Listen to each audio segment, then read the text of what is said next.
Ya.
La verdad que es impactante lo que fuimos conociendo de lo ocurrido en una escuela de ingeniero Maswid. La denuncia concretamente a partir de que un alumno terminó hablando y contándole a sus padres lo que un grupo estaba planeando. Era abrir fuego, ¿sí? Planificaban hacer un tiroteo dentro de la escuela. Había 8 integrantes en un WhatsApp, 5 participaban activamente. La formadora o la administradora de ese grupo de WhatsApp era una estudiante, una mujer, ¿no? ¿Chicos de qué edad es, Mercedes? 14 años. 14 años. Muy y chicos. Planeaban matar a todo aquel que se interpusiera en su propio plan, ¿no? Sea alumno, docente.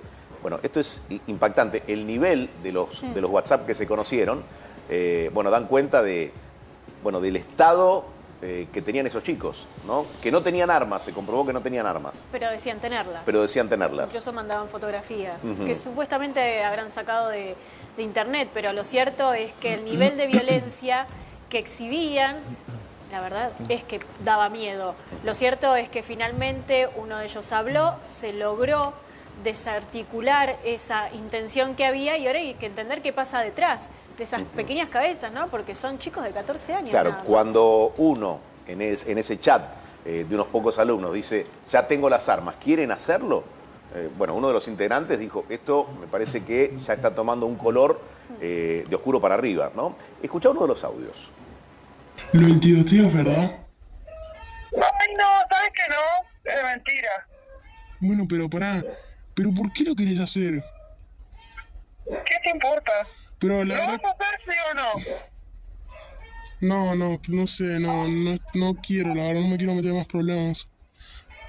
O sea, bueno, no sé qué decirte, la verdad, pero es mejor que no lo hagan, porque la verdad es que somos re jóvenes todavía. Bueno, si vos no lo querés hacer, no lo hagas. ¿Vos estás 100% segura que lo vas a hacer?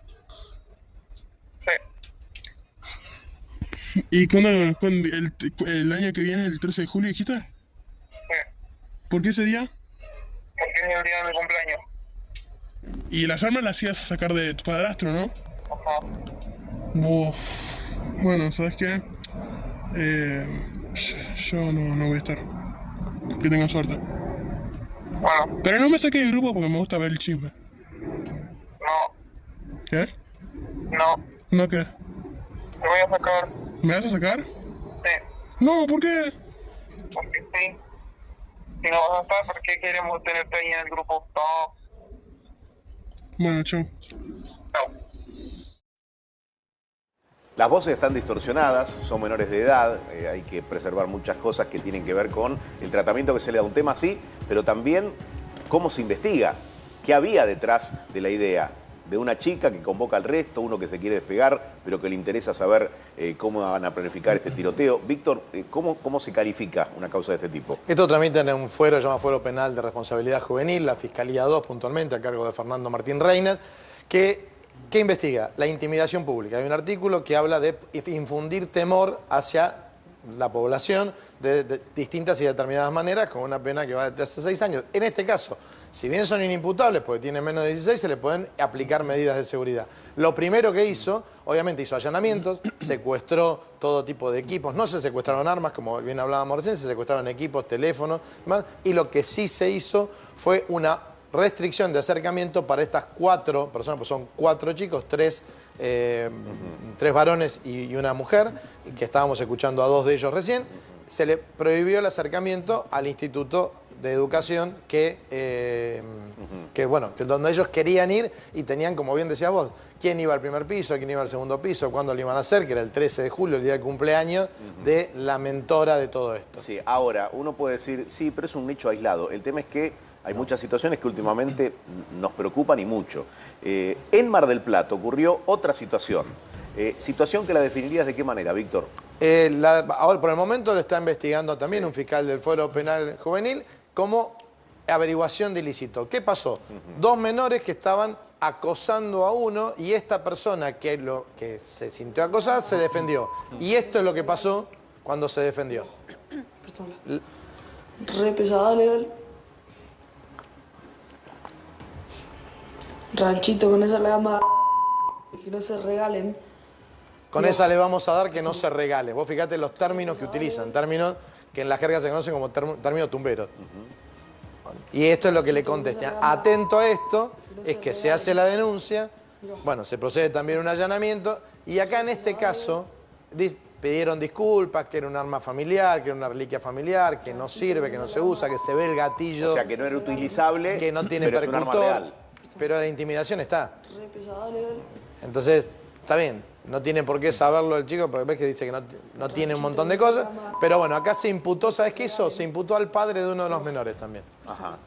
Y está bien que eso sea así. Y yo creo que sí. Porque uno es responsable de los menores. Siempre decimos que la seguridad la hacemos entre todos. El cuidado de los chicos no es solamente del colegio, solamente de los padres. Es de todos los que estamos al lado. Aquellos adultos responsables y que tienen obligación de cuidado.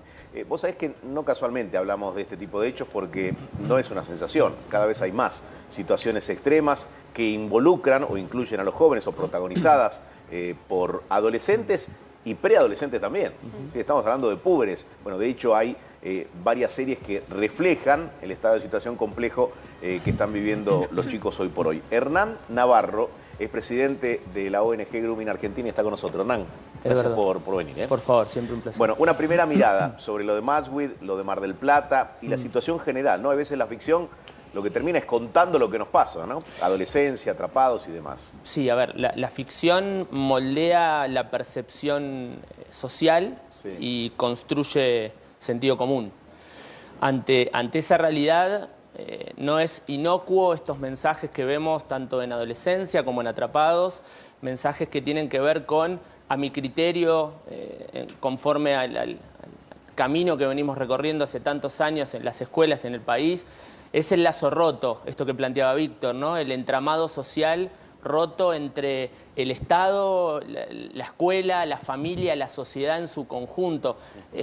Estos hechos, por supuesto que no son aislados, estos hechos son el resultado, pero digo, ¿qué pasa antes? Sí. ¿No? Siempre estamos analizando los resultados, digo, el final de la película, pero no trabajamos proactivamente desde la prevención primaria. Mientras vemos imágenes de adolescencia, que es una de estas miniseries a las que nos estamos refiriendo, te pregunto si la situación se nos fue de las manos a los adultos, porque da la sensación que ni los colegios, muchos de ellos, no quiero generalizar, están a la altura de contener a los pibes que están, insisto, con una cantidad de herramientas para rebelarse increíbles. Mirá, de adolescencia subyace un mensaje notable que tiene que ver con el distanciamiento del mundo adulto, padres, madres, cuidadores, respecto de sus hijos, aún conviviendo en el mismo espacio físico. Recordemos, en esta serie, para los que no la vieron, se investiga a un chico de 13 años por un homicidio. Por un homicidio ocurrido en la escuela, concretamente de una compañera, ¿no? ¿Qué viene a poner en evidencia? Que hoy Internet, y esto es algo que venimos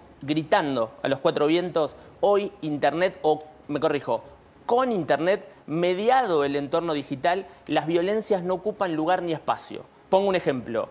En la era analógica nos decían feo en el aula, las situaciones de acoso escolar, de bullying. teníamos que esperar 24 horas para volver a padecer esa humillación, ese agravio, esa burla. Hoy, con Internet, las víctimas, o en términos de victimización, las víctimas lo son las 24 horas, porque me dicen feo en el aula y me dicen feo por Instagram. Esto puede activar un mecanismo de violencia en cualquier momento porque hay una trazabilidad, hay un boomerang. Ahora, si no nos ponemos de acuerdo en una estrategia común, articulada, mancomunada, entre la escuela y la familia y la escuela, vamos a caer en ese debate estéril que venimos observando cuando la familia dice no, la responsable sos vos de contener, y la escuela le dice no, señora, pero la responsable es usted de tener presencia real. A ver, ahí es donde nos tenemos que poner de acuerdo. Me equivoco si digo que todos con un temor. En la escuela quede dañada la imagen, ¿no? Los padres... Todos cuidan sus intereses. Cuidando los intereses. Total. Los padres, porque uno queda en evidencia que, entre comillas, fracasó en algo. Sí. ¿Sí? ¿Es así? Pero en realidad fracasamos todos. Pero en realidad hay un conjunto de cosas que no funcionan porque... Si no trabajamos juntos, vamos a fracasar. No hay trabajos articulados, ¿no? Es que estamos no solamente malinterpretando el síntoma, sino errando el diagnóstico a nuestro humilde criterio, porque digo, creo que ya no podemos abordar las cuestiones como las abordábamos hace siglos pasados. La educación, digo, seguimos con la misma tiza del siglo pasado, cuando en realidad hoy la inteligencia artificial vino a cambiar paradigma de todo tipo. La tiza como símbolo, tantas otras cosas que no cambian desde hace décadas. Pero, Hernán, Siglos. Este caso era un caso de represalia por bullying, o sea, che, me molestaron a mí en el aula y yo ahora voy a hacer un operativo conjunto para dar una devolución. ¿Era un caso de represalia? Es que ahí lo ponemos en duda por justamente no poder interpretar este mecanismo de violencia nuevo que se suscita también a través del entorno digital. Por ahí no fue un caso del aula, pero explotó en la identidad digital de la persona. Ahora, en adolescencia, en la serie, queda algo muy claro, que ya se nos fue de las manos a los adultos, padres y... Desconexión. Desconexión total. Desconexión. Y queda claro que hay algo que no vemos, por ejemplo, que lo cuentan en la serie, hay una estadística, ¿no? Que el 80% de las mujeres... elige al 20% de los hombres. Claro, es decir, hay un interés marcado en el 20% de los hombres, por lo cual el chico, el imputado del crimen, se siente completamente afuera, porque le dicen feo, porque se siente feo, y llega un momento en el que tiene un desbarajuste y eso total. habla de un código de lenguaje y una subcultura en el mundo digital en el cual el adulto no pertenece, no encaja, no entra. Bueno, hay una distancia muy clave en ese aspecto. Yo creo que también sirvió para muchos adultos, que ni siquiera son tan grandes, que se mueven en el mundo tecnológico, a descubrir un lenguaje que se desconocía absolutamente. El color de los emotis que se usan, qué significa una cosa, qué significa la otra. La verdad es que si no perteneces a ese círculo de adolescentes, quedás completamente ajeno y por lo menos despertó ahora la curiosidad de investigarlo un poquito, al menos, y prestar atención a los comentarios, porque no siempre es revisar el celular o revisar la tablet, sino mirar desde afuera. Es interesante lo que planteas. Yo creo que, lo digo con profundo respeto y es un llamado a la acción, por supuesto. Yo creo que en materia digital los hijos son los padres. Es decir, cuando le damos un celular a nuestros hijos, simbólicamente también le podríamos estar entregando las llaves de un auto. Sí. Solo que hoy el que debería ser el copiloto es el piloto. El mundo adulto es copiloto de la vida digital de sus hijos sin GPS. Entonces, si se nos rompe el GPS, ¿en quién recae la responsabilidad? En quien conduce, en quien maneja, en quien posee el dispositivo. Los celulares, lo venimos diciendo, no son juguetes. El celular cambió las reglas del juego y ese mundo adulto anestesiado en materia digital no le permite llegar a un adolescente que de por sí es muy difícil llegarle porque se quiere desmarcar. Perdón, Hernán, a mí hubo dos cosas que me llamaron la atención cuando vi la serie. Primero, que la serie se ve muy rápido, le digo a aquellos que no la vieron, se ve muy rápido, son 4 horas y te lleva muy rápido a verla. Pero lo primero que me llamó la atención es cuando dicen estaban adentro del cuarto. Claro. Entonces, ¿qué le podía pasar? Claro. Cuando vos decís eso, recién dijiste algo que es como cuando yo era chico, a mí me dieron la llave de mi casa. Claro. Yo debería tener, no sé, 12, 13 años y me sentí... bueno, ahora, toda la información, eso se lo preguntamos a Elvira, la psicóloga, toda la información que se recibe es muy difícil de procesar. Bueno, y de gestionar. Pero ¿cómo gestionás esa información? Bien, eso quiero saber. A ver, antes, a partir de esto, de lo que cuenta Víctor y de lo que seguramente estás pensando vos en casa, nos interesa cualquier reflexión tuya, cualquier pregunta que quieras hacer a Hernán o a quien corresponda, 11 62 97 7133 en nuestra línea de WhatsApp. Así hacemos un ida y vuelta, que esto que me parece interesante para todos. Quiero marcar algo interesante que planteaba Víctor. Esto que planteas, Víctor, nosotros lo denominamos o lo entendemos como la falsa percepción de la seguridad que tiene el mundo adulto en materia digital.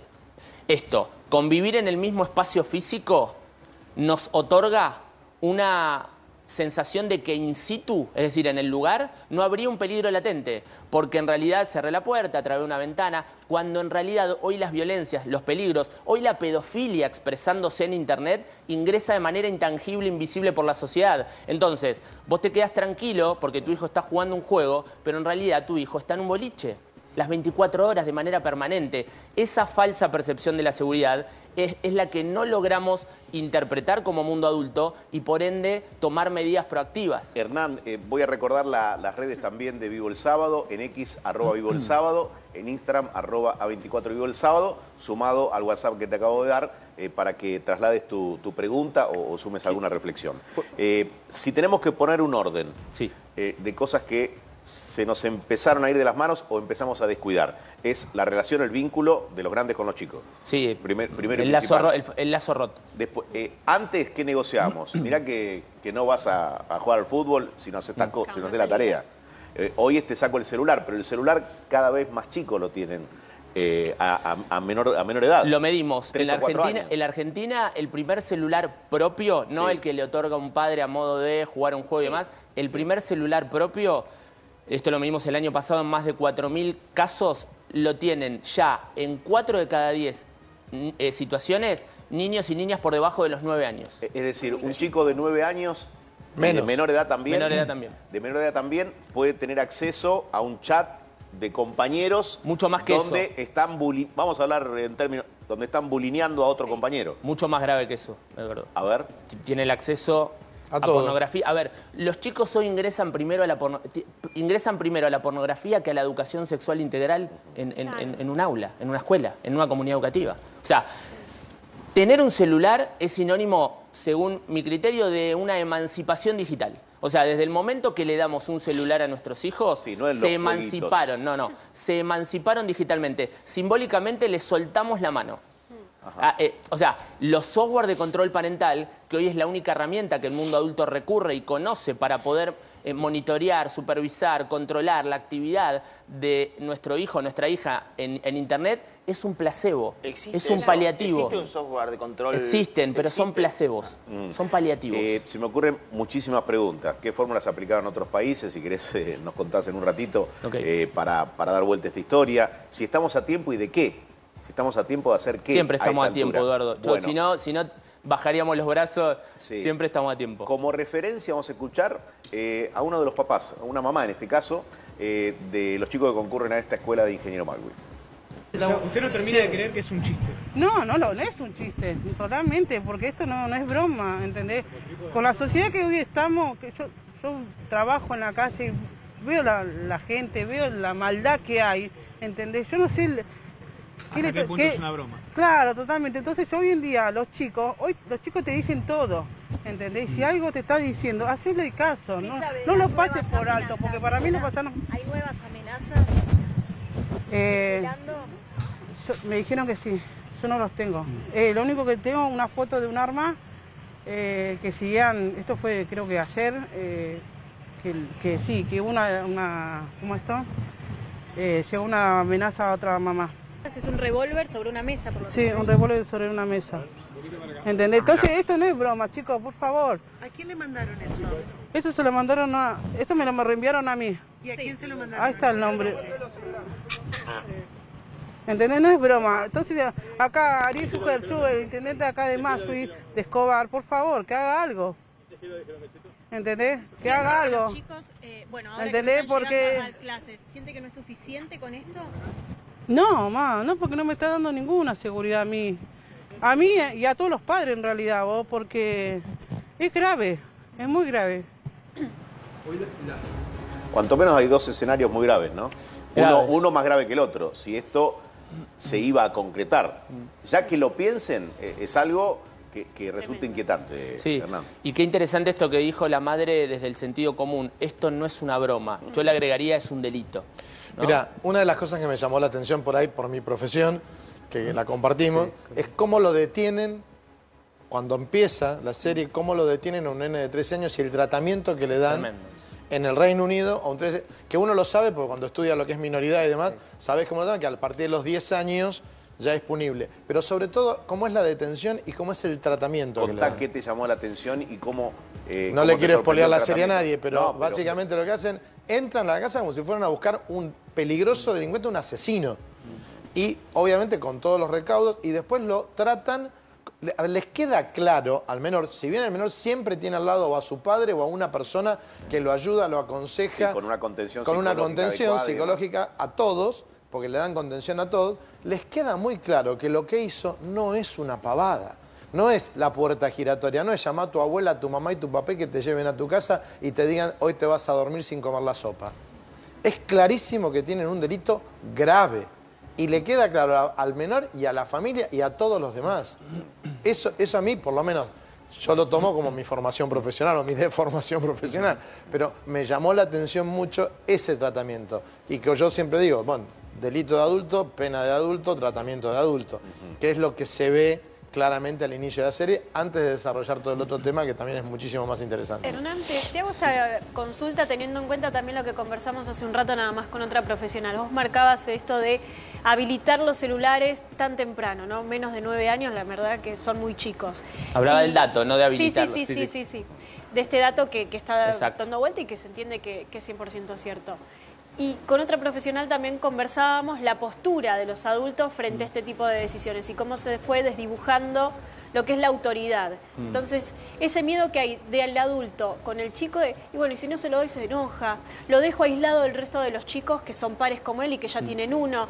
¿Dónde tiene que marcar el límite el adulto y decir, no, ¿sabes qué? No te lo doy por esto, esto y esto, y entender que es el padre y no finalmente el amigo? Dos cuestiones interesantes en ese aspecto. En primer lugar, ¿qué están haciendo los estados? ¿Dónde se paran los estados hoy ante la toma de decisiones en materia de políticas públicas? Por un lado, hay una corriente muy caracterizada en términos de prohibición del celular, sí, ¿no? Prohibir, esta cosa de prohibir. Mi postura, digamos, siempre va a ser constructiva, no destructiva. Yo creo que prohibir, de vuelta, estamos atacando algo que es mucho más, tiene un trasfondo mucho más complejo. Hace que mucho el que está revelado se revele aún más. También. Entonces digo, pero como no hay educación, todos los caminos vuelven a la educación. Como hoy un docente está invalidado de poder pararse frente a un aula para poder tratar la educación digital, digo, por algo, digamos, seguimos hablando de los dinosaurios, pero no de inteligencia artificial en las escuelas. Esto es producto de que no hay una política pública que pueda ordenar hoy la educación digital después de haber transitado una pandemia, con los índices de hiperconectividad que atraviesan las infancias y las adolescencias. Bueno, es, digamos, insólito que en el año 2025 esto no se conjugue. Ahora, cuando analizamos lo conductual respecto de las familias, y ahí entramos en un debate mucho más profundo. Hoy para tener una red social, me corrijo, hoy para asumir una identidad digital en cualquier plataforma, sí, vos tenés que tener 13 años. Si vemos millones de niñas y de niños por debajo de esos 13 años con identidades digitales asumidas, yo pregunto con qué criterio ético y moral miramos a los ojos a nuestros hijos y les pedimos que no nos mientan, siendo que la primera persona que le crea una cuenta falsa es el propio padre. Sí. Es muy fuerte ver a un niño en un aula. Ayer estuvimos en Aedo, en un colegio. ¿Cuántos años tenés? 11. Ok, ¿y en internet cuántos tenés? 43, porque mi papá puso 43 porque para que yo tenga o sea, hay una TikTok. identificación con la relación que él ve con el celular por parte de los mayores, decís vos. De nuevo, a ver. Hay una identificación por parte de comportamiento de los sí, mayores claro. que... Ahora, yo te hago pido VAR a lo que vimos recién. ¿Por qué? ¿Cómo se constituye ese primer grupo? Porque tiene que haber una identificación de pares. Porque ese grupo, no sé si eran 7 los que estaban ahí. ¿Vos te referís a lo de ingeniero Matwin? Sí, ese grupo que se constituye tiene que haber alguien que se esté identificando que también quiere formar parte de eso y quiere ser parte de ese se siente grupo. atraído. Inicialmente se siente atraído por ese plan. Exactamente, se siente atraído. Segunda parte, hay un deseo de aceptación. Porque yo decía, che, pero pará, ¿me vas a sacar? No, yo quiero seguir perteneciendo a este grupo. Para ver. Para ver. O sea, hay 3 fases que son terribles. Bueno, yo quiero saber efectivamente por qué esta identificación de pares se da. ¿Quién es el disparador que genera que, che, vamos a armar un grupo y vamos a conspirar para generar algo grave, ¿no? Bueno, esto que decís es importante también analizarlo desde el punto de vista de la preservación de la evidencia digital y atado a lo que planteaba Víctor. Hay un grupo de WhatsApp donde hay por supuesto, participantes. Es importante siempre a la hora de señalar un delito que se da como medio de prueba un grupo de WhatsApp, quién es el administrador, el número de teléfono del administrador y cuál fue la actividad dentro de ese grupo para poder reportarlo. Por ejemplo, nosotros, nuestra institución Grooming Argentina, tiene un canal prioritario con la industria, en este caso con Meta, donde cuando estalla una situación de estas características, rápidamente le remitimos esa información para que la empresa actúe. Hernán, para cerrar, en alguna parte del mundo seguramente le encontraron la vuelta, ¿no? Sí. ¿Cómo es esa fórmula, si se quiere, o qué hicieron? Bueno, hablamos del método Kiva. ¿Qué es el método Kiva? Los países nórdicos implementaron un modelo pedagógico para poder revertir las situaciones de violencia, particularmente o específicamente relacionadas al bullying, al acoso escolar. Esto se da porque hay una coherencia en el entramado social. Todo articulado. Articulado. ¿Esto puede pasar o puede suceder en la Argentina? No. ¿Por qué? Porque no existe esa coherencia. Estamos lejísimos de construir esa coherencia. O sea, hay que... Estado, familia, educación. Tenemos que trabajar conjuntamente incorporando esta mirada clave de Internet que hoy ha cambiado las reglas del juego de manera notable. Muy bien. Hernán, gracias por haber venido. Por favor.